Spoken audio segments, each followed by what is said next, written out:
You don't want the United States pulling up in your hood, because when America hits your block, it's not a visit, it's a takeover. So let's look at what a U.S. invasion of Venezuela would really look like when the world's biggest military decides it wants all the smoke.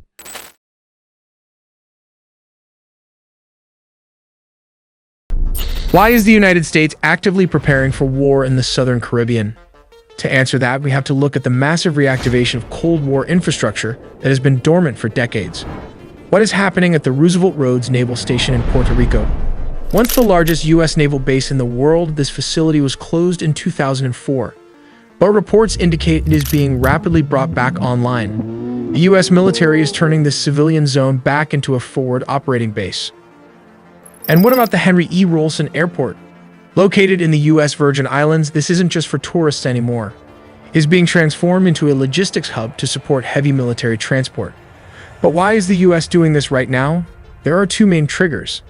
Is it because of Russia and China? Yes. Intelligence suggests that Moscow and Beijing are not just visiting Venezuela, they are attempting to set up permanent military bases. The U.S. sees this as an existential threat, a violation of the Monroe Doctrine that they cannot ignore. Is it about the oil? Absolutely. We are already seeing the precursor to war. U.S. Coast Guard helicopters have been spotted intercepting and seizing oil tankers leaving Venezuelan waters.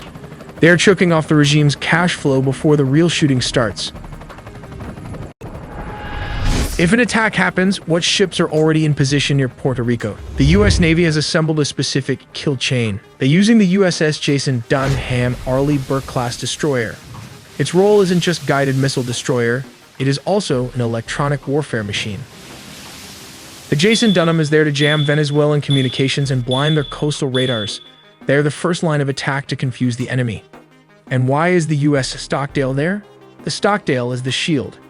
Equipped with advanced Aegis missile defense systems, its job is to shoot down any anti-ship missiles Venezuela fires back at the fleet. But how do we know this is an invasion and not just a blockade? Because of the USS Iwo Jima. It is a massive amphibious assault ship. You don't bring this ship unless you plan to put boots on the ground. It is designed to launch waves of Marines onto a hostile beach. But the US isn't just attacking from the north. They are using the island nation of Trinidad and Tobago to close the back door. But how are they using Trinidad? The U.S. Navy is using these waters to blockade the Gulf of Paria. Here is USS Gravely, it is Hunter. The Gravely acts as a sentinel, ensuring no Venezuelan submarines or fast boats can escape into the Atlantic to threaten shipping lanes. And what is the U.S. Lake Erie doing? This Ticonderoga-class cruiser is the boss.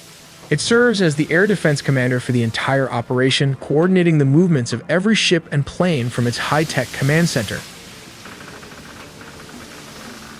But ships are slow, so how will the U.S. deliver the first strike? This is where the air power comes in. The B-52 Strata Fortresses won't even land in the Caribbean. They will fly straight from the continental United States, deliver their massive payload of cruise missiles, and return home without ever touching the ground. What about the B-1 Lancer? These supersonic bombers will be used for fast attacks. They can swoop in at low altitude and high speed to destroy hardened targets before the enemy knows they are there. But where will the bulk of the Air Force fly from? This is why Roosevelt Roads in Ceiba, Puerto Rico is so critical. It puts tactical aircraft just minutes away from the target. The MQ-9 Reapers will loiter over Venezuela for hours, tracking mobile missile launchers and taking them out with Hellfire missiles the moment they move. While the F-35s will be the door kickers. Their job is to penetrate Venezuelan airspace undetected and destroy the S-300 air defense batteries so the other planes can fly safely. Here are VU-22 Osprey's speed and versatility. These tilt-rotor aircraft will launch from the USS Iwo Jima and Puerto Rico to insert Special Forces teams deep behind enemy lines. But all that firepower will need fuel, so the KC-130s, these tankers will orbit near the combat zone, allowing the F-35s and other jets to stay in the fight for hours without returning to base. And finally, why the C-17 cargo transports for logistics? You can't fight a war without supplies. The C-17s will be flying non-stop into Roosevelt Roads and Henry E. Rolson Airport, bringing in the tanks, the ammo, and the troops needed to sustain the attack. So, is the attack inevitable? When you see the bombers on standby, the amphibious ships in position, and the forward bases being reactivated, it looks like the decision has already been made. We will take a look at different scenarios and strategies from both sides. The U.S. Navy's destroyers, submarines, amphibious ships, Marines, and P-8 Poseidon aircraft are positioned near Venezuela with a multifaceted strategy designed to confront both the Venezuelan military and the powerful drug cartels operating within the country. From the U.S. perspective, the operation combines overwhelming surveillance, targeted strikes, rapid amphibious assaults, and maritime interdiction to neutralize threats and apply pressure on the Maduro regime. The destroyers provide advanced air, sea, and missile defenses while maintaining the capability to launch precision cruise missile strikes against strategic government and military targets deep within Venezuela. By maintaining a vigilant missile defense posture, these ships are prepared to intercept any hostile air or missile threats. They also leverage anti-submarine warfare assets to secure the task group's maritime perimeter against underwater threats posed by Venezuelan naval forces. In surface combat, the destroyers defend against militia boats or Venezuelan naval vessels trying to disrupt blockades or amphibious operations.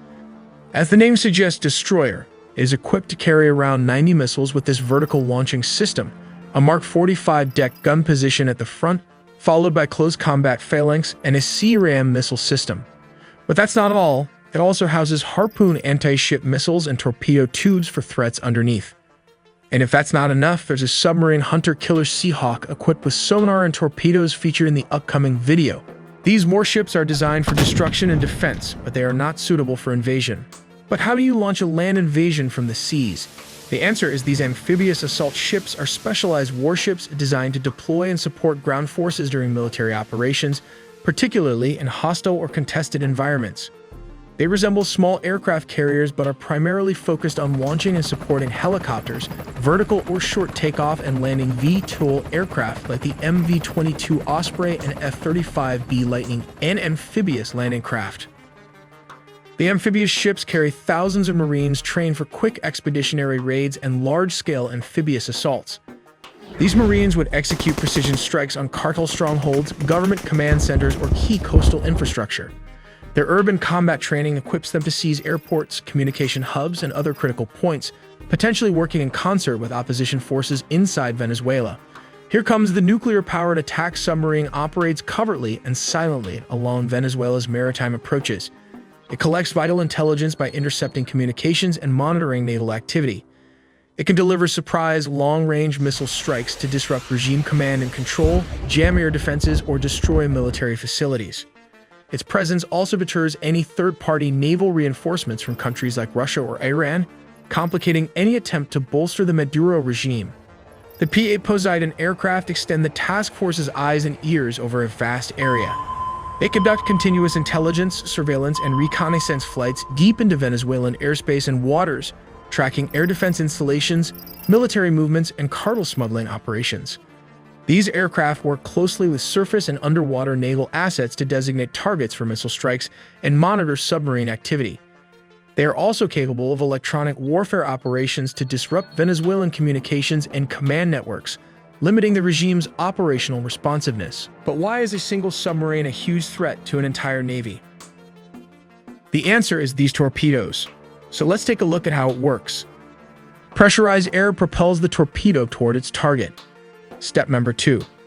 A piston engine with propellers maximizes the torpedo's speed. Step number 3. It trails a wire plugged into the weapons systems aboard the sub using data to navigate. Step number 4. The torpedo accelerates to 32 knots over 35 miles an hour with a range of 8 miles or 12 kilometers. Step number 5. As it nears its target, the wire is cut and its sonar takes over navigation. Step number 6. If a torpedo misses its target, it can circle back and starts hunting the target with its sonar. This one torpedo has the explosive power of 1,200 pounds of TNT, and I guess you do not want to be at the receiving end of this weapon.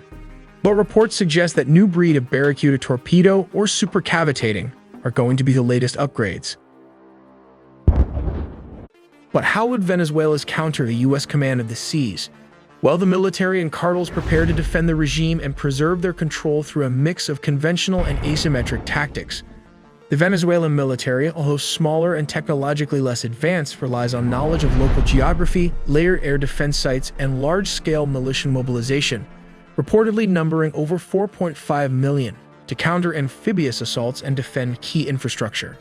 The military employs coastal and naval patrols to challenge U.S. naval operations and uses missile systems to threaten incoming aircraft and ships.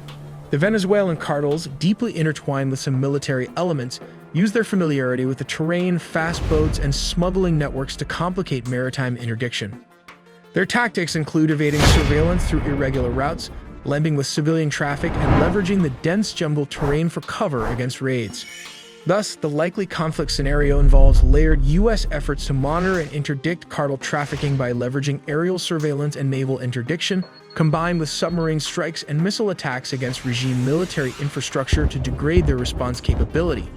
While U.S. amphibious forces would act decisively to seize strategic points, suppress resistance, and isolate Maduro's loyalist elements, this is how Venezuela would mount a hybrid defense combining conventional military resistance, local militia networks for asymmetric warfare, and cartel tactics to sustain illicit operations and slow U.S. advances.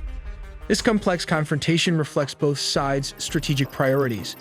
The U.S. pushes to dismantle narcotics networks and exert regime change pressure with overwhelming technological and tactical superiority, while Venezuela relies on numerical militia mobilization, intimate knowledge of the terrain, and asymmetric tactics to counterbalance its technological and firepower disadvantage.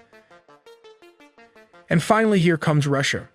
Russia is likely to supply Venezuela with long-range drones like the Shahed and Geran drones. The drones could be deployed by Venezuela for covert strikes against U.S. assets, leveraging their loitering capabilities to conduct precision attacks on airfields, command centers, or logistics hubs. This would be part of a broader strategy to counter U.S. military pressure and project asymmetric threat capabilities.